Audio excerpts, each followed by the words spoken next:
الحمد للہ من لا نبی بعدہ اما بعد فاعوذ باللہ من الشیطان الرجیم بسم اللہ الرحمن الرحیم وَلَنَبْلُوَنَّكُمْ بِشَيْءٍ مِّنَ الْخَوْفِ وَالْجُوعِ وَنَقْصٍ مِّنَ الْأَمْوَالِ وَالْأَنفُسِ وَالثَّمَرَاتِ وَبَشِّرِ الصَّابِرِينَ۔ میرے واجب الاحترام قابل صد عزیز دوستو بزرگوں، ذی القعدہ کا مہینہ شروع ہے اور آج ذی القعدہ کی جو تاریخ ہے وہ 2 ہے۔ اس مہینے کے اندر بہت سے واقعات پیش آئے تھے۔ ان واقعات کا ذکر انشاءاللہ آئندہ دنوں کے اندر میں کروں گا۔ واقعات کیا تھے؟ جیسے اس مہینے کے اندر سود کی حرمت کا حکم کا نازل ہونا، صلاۃ خوف کے احکام، پھر اسی طرح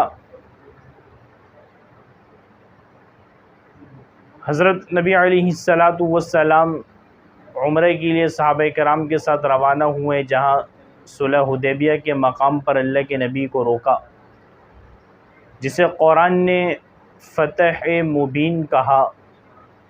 پھر طائف سے واپسی اور حضرت میمونہ سے نکاح۔ تو یہ سارے واقعات اس مہینے کے اندر آئے، لیکن بہت واقعات کو ایک طرف رکھیں، اس کی مزید تفصیل انشاءاللہ آئندہ دنوں کے اندر کروں گا۔ اس مہینے کی جو خاص بات ہے وہ ایک یہ ہے کہ اس کو عربی کے اندر ذو القعدہ یا ذی قعدہ کا مہینہ کہتے ہیں، اور اردو کے اندر لوگ اس کو خالی کا مہینہ کہتے ہیں، اور اس مہینے کے اندر شادی وغیرہ کرانے کو یا کرنے کو منحوس سمجھتے ہیں، حالانکہ نہ کوئی مہینہ منحوس ہے نہ کوئی دن منحوس ہے۔ اللہ کے احکام کے علاوہ، یعنی جب تک اللہ کا حکم نہ ہو، نہ کوئی چیز اس کو دکان ہو، مکان ہو، جاندار ہو، پرند ہو، چرند ہو، انس ہو، جن ہو، کوئی چیز اس کو نہ نفع پہنچا سکتی ہے نہ نقصان پہنچا سکتی ہے جب تک رب کے حکم کا فیصلہ نہ ہو۔ ذرے سے لے کے پہاڑ تک، قطرے سے لے کے سمندر تک، چونٹی سے لے کے جبرائیل تک، ہاں کوئی چیز اس کو نقصان نہیں پہنچا سکتی۔ تو جو لوگ اس بات کا خیال کرتے ہیں نا میرے محترم دوستو بزرگوں، کہ یہ خالی کا مہینہ ہے، اس مہینے میں شادی کرنے کو منحوس سمجھتے ہیں، یہ بہت گناہ کی بات۔ میں آپ کو بتا دوں، سب دن اللہ کا بنایا ہوا ہے، سب مہینہ اللہ کا بنایا ہوا ہے، ساری راتیں ساری دن، کیونکہ قرآن کے اندر اللہ نے خود فرمایا تولج اللیل فی النہار، اللہ تو وہ ہے جو رات کو دن میں بدل رہا ہے، وتولج النہار فی اللیل، دن کو رات میں بدل رہا ہے، کوئی کر کے دکھا دے اس طرح۔ وتخرج الحی من المیت، زندے سے مردے کو پیدا کر دے رہا ہے۔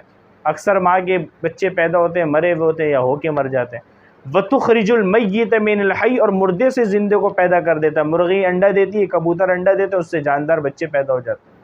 وترزق من تشاء بغیر حساب، اللہ تو بے شمار بے حساب رزق بھی انسان کو دے رہا ہے۔ ان اللہ علی کل شیء قدیر، اللہ ہر چیز پر قادر ہے۔ تو میرے محترم دوستو بزرگو، یحیی و یمیت، زندگی موت کا مالک اللہ، لہو ملک السماوات والارض، بادشاہت زمین و آسمان کے اندر اس کی ہے، الرحمن الرحیم، بڑا مہربان نہایت رحم کرنے والا اللہ ہے۔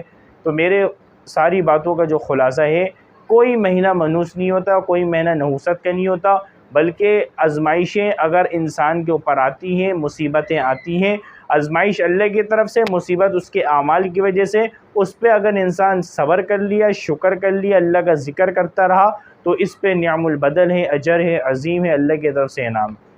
تو یہ جو مہینہ ہے یہ صبر کا ہے، شکر کا ہے، ذکر کا ہے، اور آپ صلی اللہ علیہ وسلم کی حدیث ہے کہ اللہ کی طرف سے اگر کسی پر کوئی مصیبت آ جائے، آزمائشیں آ جائیں، اگر وہ صبر کیا، استقلال اور صبر کا جو ہے نا دامن کو ثابت قدم قائم رکھا، اور اللہ کی طرف رجوع اپنے آپ کو رکھا، تو اللہ اس کے نعم البدل عطا فرمائیں گے۔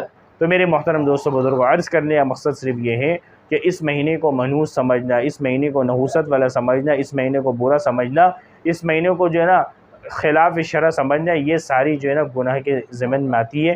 تو یہ سارے مہینے دن اللہ کے بنائے ہوئے ہیں، تو رب کی ساتھ بغاوت نہ کریں، نافرمانیاں نہ کریں، بلکہ جو کام کریں اللہ کے احکام کو سمجھ کر کریں، اور اللہ کے حکم کے فیصلے کے مطابق، یعنی جو یوں سمجھے جو ہوا یوں سمجھیے اللہ کے حکم سے ہوا، اللہ کے حکم کے بغیر کچھ نہیں ہو سکتا۔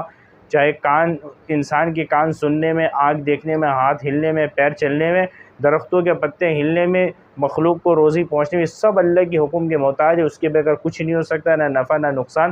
تو یہ انسان کے اپنے اعمال کی وجہ سے ہوتی ہے، اس لیے انسان کو چاہیے کسی مہینے کو برا نہ سمجھے۔